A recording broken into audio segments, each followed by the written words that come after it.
நல்லதே நடக்கும், முருகன் துணை. இந்த ஆண்டிற்கான குரு பயிற்சியை பற்றி தான் இன்னைக்கு நம்ம வீடியோவில் பார்க்க போகிறோம்.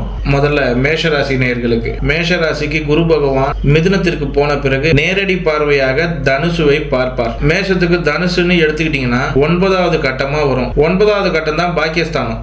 அப்போ குரு பகவான் மேஷராசிக்காரர்களுக்கு எல்லாருக்குமே பாக்கியத்தை கொடுக்கணும். பாக்கியம்ன்றது ஒன்றும் இல்லை, வளர்ச்சி, பொருளாதாரம், உங்கள் தேவைகள். நீங்க எதை பெற்றுக்கொண்டால் நிம்மதியா இருப்பீங்க, எதை நீங்க உங்களுக்கு கிடைச்சதுன்னா எது கிடைத்தால் நீங்க அமைதியா இருக்க முடியும், மற்றவங்க முன்னாடி வளர்ந்து காட்ட முடியும், சந்தோஷமா இருக்க முடியும், மற்றவர்கள் மதிக்கும்படி இருக்க முடியும். இந்த மாதிரியான எல்லா நன்மைகளையும் குரு பகவான் நடத்தி கொடுப்பார். குரு 3ஆம் இடத்தில் அமர்கிறார். 3ஆம் இடமே முயற்சி ஸ்தானம். ஸோ வேலையில கஷ்ட நஷ்டம் ஏதாவது இருந்தாலும் கொஞ்சம் அனுசரிச்சு அதை முடிக்க பாருங்க. அதை தவிர்த்துட்டு உதாசனம் பண்ண வேண்டாம். எப்பாடுபட்டாவது அந்த வேலையெல்லாம் முடிச்சிட்டிங்கன்னா நன்மையும் நல்ல பலன்களும் உண்டாகும். அடுத்து ரிஷபராசி. ரிஷபராசிக்கு 2ஆம் இடத்தில் குரு போகிறார். ஸோ இது வரைக்கும் இருந்த ஹெல்த் இஷ்யூ எல்லாமே சரியாயிடும். இவ்வளவு நாள் வயிற்று வலி, நெஞ்செரிச்சல், நிறைய உடல் உபாதைகள் எல்லாமே அனுபவிச்சிருப்பீங்க. அது எல்லாமே இப்போ சரியாயிடும். 2ஆம் ஸ்தானம் வந்து பார்த்தீங்கன்னா குடும்பம், பணம், யாரை நம்ம சந்திக்கிறோம், யார்கிட்ட என்ன பேசுறோம், இது எல்லாமே 2ஆம் ஸ்தானத்தை தான் குறிக்கும். இது எல்லாத்தையும் கொஞ்சம் ஜாக்கிரதையா இருக்கிறது நல்லது. ஏன்னா குடும்பத்துல வீண் பிரச்சனை,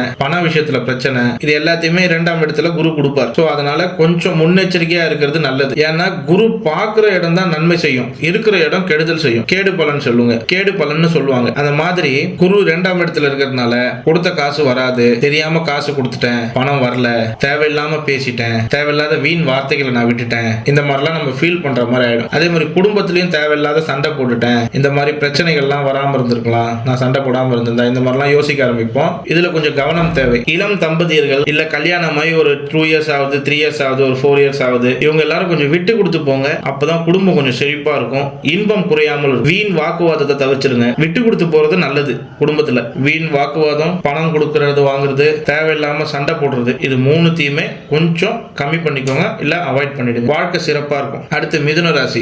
மிதுன ராசிக்கு ஜென்ம குரு ஞானத்தை கொடுப்பார். அதனால இவ்வளவு நாள் நம்ம என்ன பண்ணோம், என்ன பேசிக்கிட்டு இருந்தோம், எதை செஞ்சிருந்தா நமக்கு நன்மைகள் விளைவிக்கும், இது எல்லாத்தையும் நம்மளையே யோசிக்க வைப்பார், நமக்கு புரிய வைப்பார். மிதுனத்துக்கு குரு பகவான் 5ஆம் இடத்தை பார்க்கிறார். ஸோ 5ஆம் இடத்தை பார்க்கிறது ரொம்ப விசேஷம். குடும்பத்தில் நல்ல சுப செய்தி வரும், பூர்வீக சொத்துக்கள் வந்து அடையும். இன்ஃப்ளூயன்சர், மீடியா துறையில இருக்கிறவங்க, இந்த கல்யாண மண்டபம், கல்யாணம் பண்ணி விற்கிறவங்க, மேரேஜ் புரோக்கர்ஸ் எல்லாம் சொல்லுவோம் இல்லைங்களா, அவங்க எல்லாருக்கும் இந்த குரு பயிற்சி ஒரு அமோகமான ஆண்டா அமையும். புதுசா பணத்தை போட்டு பணத்தை எடுக்கிறவங்க அவங்களுக்கும் இந்த ஆண்டு சிறப்பா இருக்கும். அடுத்து கடகராசி. கடகராசிக்கு குரு பகவான் 12ஆம் இடத்துக்கு போறாரு. ஸோ செலவுகள் அதிகரிக்கும். அந்த செலவை சுப செலவா மாத்திருங்க. கார் வாங்குறது, வீடு வாங்குறது, பிள்ளைகளுக்கு நகை வாங்குறது, இந்த மாதிரி சுப செலவுல செலவு பண்ண ஆரம்பிச்சிருங்க. அதுவே நல்லது. ஏன்னா 12ஆம் இடத்துல இருக்காரு.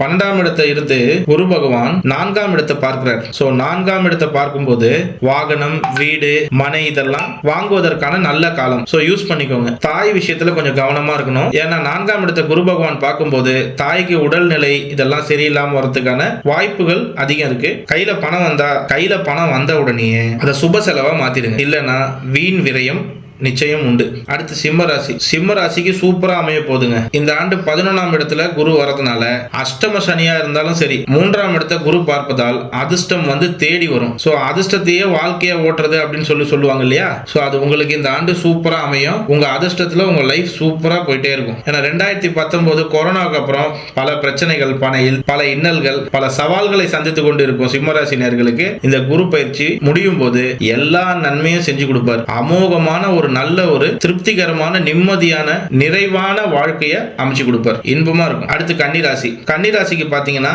குரு 10. அடுத்து கன்னிராசிக்கு பாத்தீங்கன்னா 10ஆம் இடத்தில் குரு 10 வந்தால் பதவி பறிபோகும்னு சொல்லுவாங்க. பட் ஆனா அது உண்மை இல்லை. அது பழமொழின்னு சொல்லுவாங்க. பரமகுரு 10 வந்தால் பதவியும் பறிபோகும் அப்படின்னு. அது யாருக்குன்னா பெரிய பெரிய அரசியல்வாதிங்க, அரசியல் துறையில பெரிய ஒரு புள்ளியா இருக்கிறவங்க, பெரிய அரசாங்க போஸ்டிங்ல இருக்கவங்க, பெரிய பெரிய லெவல்ல இருக்காங்க இல்லையா, அவங்களுக்கு தான் அதெல்லாம் பொருந்தும். ஆட்டி படைக்கிறவங்கன்னு சொல்லுவாங்க. சர்வாதிகாரியா இருப்பாங்க, பெரிய பெரிய அதிகார போஸ்டிங்ல இருக்கவங்க எல்லாருக்குமே பதவி பறிபோகும். அந்த மாதிரி இருக்கவங்க ஒரு 5% இல்ல ஒரு 4% தான் இருப்பாங்க. மற்றவங்களுக்கு எல்லாருக்குமே நல்ல பலன்களை தான் குரு பகவான் கொடுப்பாரு. கலைத்துறையை சார்ந்தவங்க, ரியல் எஸ்டேட் பண்றவங்க, வீடு கட்டும் தொழில் பண்றவங்க, செய்றவங்க, சொந்த தொழில் பண்றவங்க, இவங்களுக்குலாம் நல்ல ஒரு அமோகமான ஆண்டா தான் இந்த குரு பயிற்சி அமைய போகுது. குடும்பத்தோட நிறைய நேரம் ஸ்பெண்ட் பண்ணுவீங்க, டைம் நிறைய ஸ்பெண்ட் பண்ணுவீங்க.